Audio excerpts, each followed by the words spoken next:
Assalamualaikum warahmatullahi wabarakatuh. Kula nuwun dumateng para pepunden, para sesepuh dalah bini sepuh ingkang satuhu pantes sinudarsana.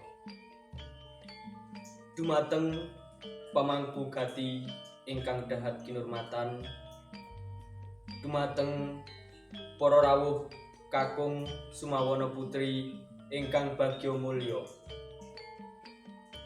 Langkung rumiyin sumangga kula dalah panjenengan ngunjukaken raos syukur dumateng Gusti ingkang amurba amasesa, ingkang sampun paring nugraha kawilujengan saengga kula dalah panjenengan sedaya saged pinanggih wonten ing papan menika tanpa alangan satunggal menapa.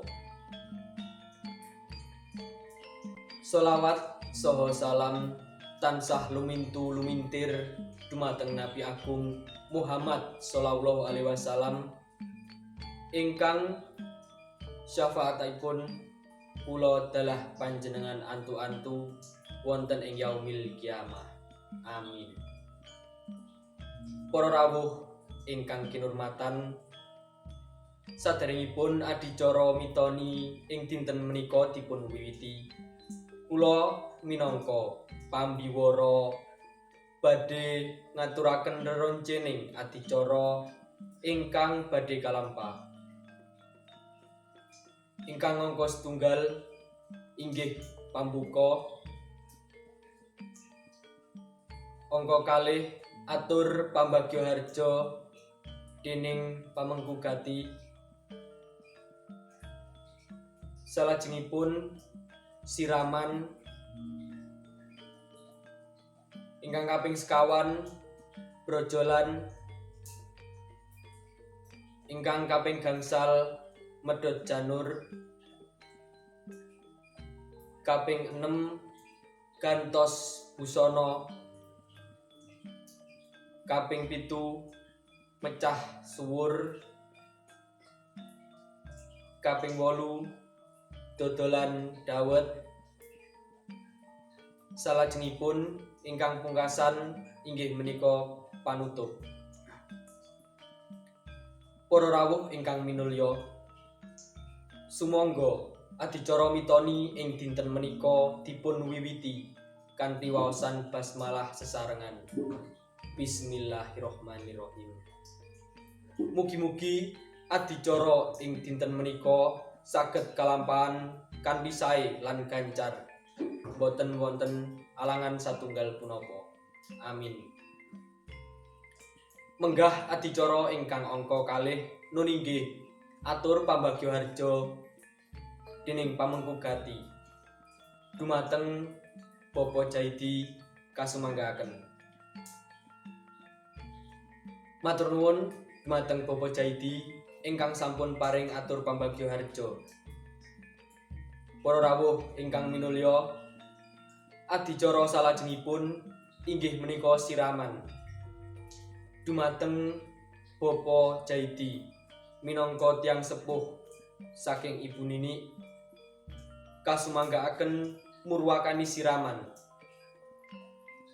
Salajengipun kasumanggaaken dumateng Ibu Runi, dipun lajengaken Ibu Rena saha Ibu Risa. Ingkang pungkasan kula sumanggaaken Ibu Sari, kaaturaken agunging panuwun dumateng Bapa saha Ibu ingkang sampun katuran adicara sinuwun siraman.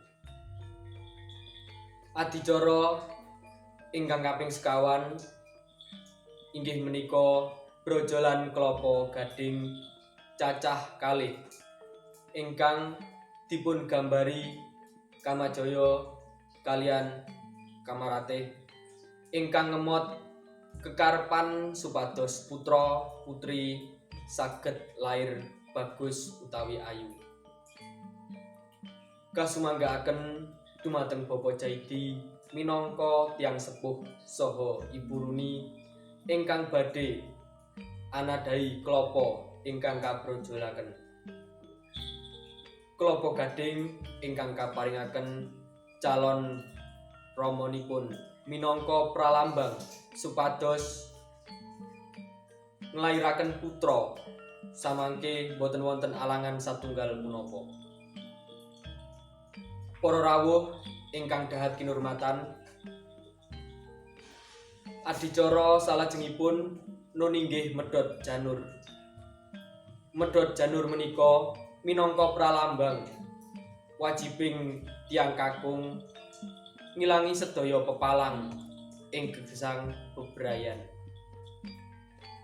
Adicara ingkang kaping 6 inggih menika gantos busana saha dipun lajengaken adicara kaping 7 inggih menika mecah siwur.